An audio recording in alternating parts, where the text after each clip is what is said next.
Have you ever wondered about the forgotten empires of Africa, where great kings ruled vast lands and shaped history? One such empire stood the test of time for over 1,000 years, the legendary Bornu Empire. Welcome to the story of an empire that rose from the desert sands to dominate trade, warfare, and culture across Africa. Prepare to be transported back in time. Don't forget to like, subscribe, and hit the notification bell to never miss out on untold stories of history.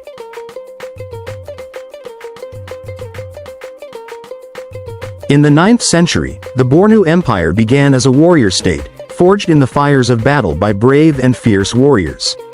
Its rulers, like Mai Idris Aluma, were not only skilled in warfare but were also shrewd diplomats and traders.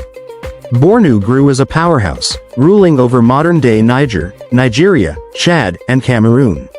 But how did this small kingdom rise to greatness?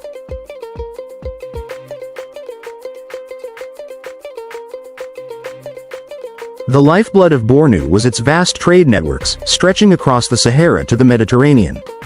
Caravans carrying salt, gold, and slaves traveled through Bornu's cities, making it a crucial hub in trans-Saharan trade. With wealth flowing into the empire, Bornu became the center of Islamic learning and culture.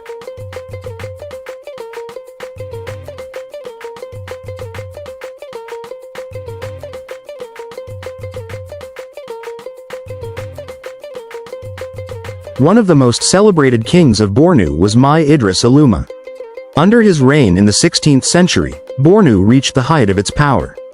Aluma was not just a conqueror, he introduced reforms, built roads, and fostered education, turning Bornu into a beacon of knowledge and strength.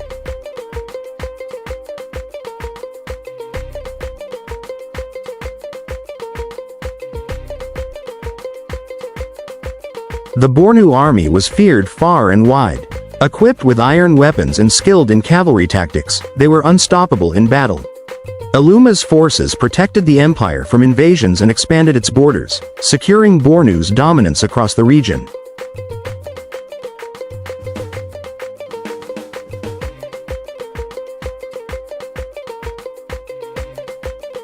But as with all great empires, Bornu faced challenges it could not defeat. Internal strife, external invasions, and shifting trade routes weakened the empire. By the late 19th century, the Bornu Empire crumbled, leaving behind only stories of its former glory. How did such a mighty kingdom fall, and what remains of Bornu today?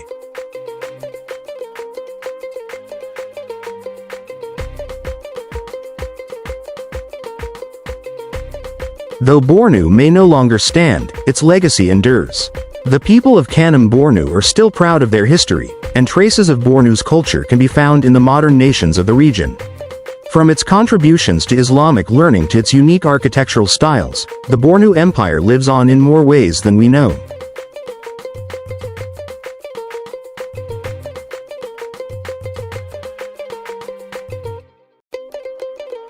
The Great Bornu Empire may be a chapter of history, but its influence still resonates today.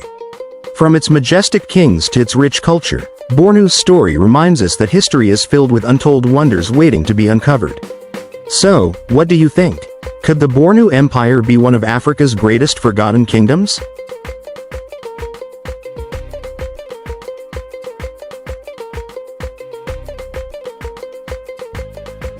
The story of Bornu is not complete without its connection to Kanem.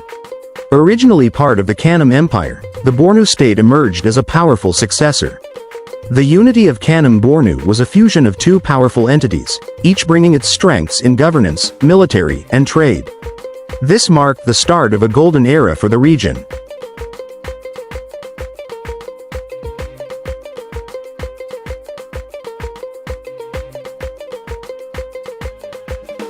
One of Bornu's secrets to its long-lasting success was its ability to form strong diplomatic alliances. The empire's leaders built connections with surrounding kingdoms, including the Sultanate of Egypt and the Ottoman Empire, reinforcing Bornu's position as a vital player in African and global affairs. Through marriage, treaties, and trade agreements, the empire fortified its power and secured peace for generations.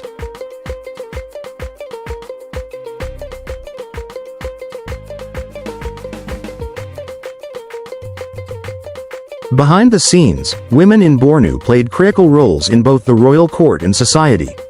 Royal women acted as advisors and held influence over key decisions in governance. Noble women, skilled in managing estates and trade, contributed to the empire's economy. Their strength and wisdom were vital in maintaining Bornu's stability.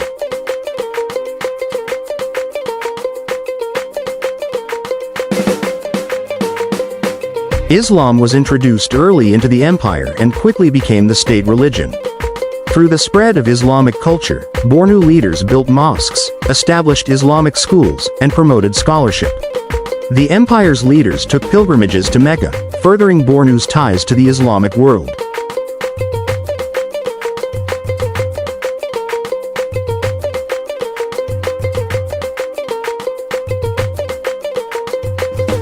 Bornu wasn't just a military and trade empire, it was a center of learning. Scholars from across Africa and the Middle East traveled to Bornu to study astronomy, law, and theology.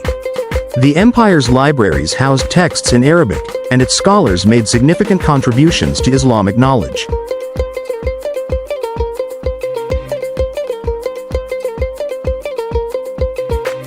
The Bornu Empire's cities were known for their impressive architecture.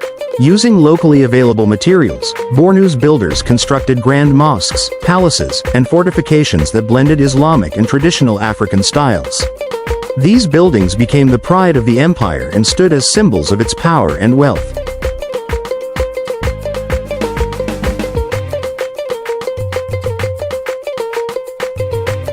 As centuries passed, external pressures from invaders and internal conflicts began to erode the strength of Kanem Bornu. The empire, once so mighty, could not withstand the combined forces of changing trade routes, desertification, and colonial encroachment. By the 19th century, the empire had fractured, leaving behind only remnants of its greatness.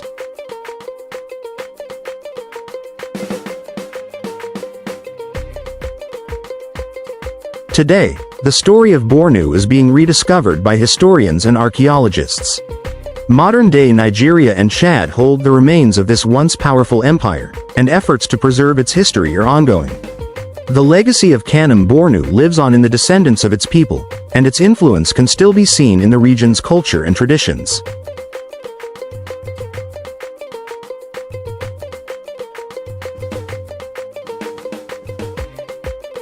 The Bornu Empire's story doesn't end here. There are more lost empires to uncover, more kings to meet, and more secrets to reveal.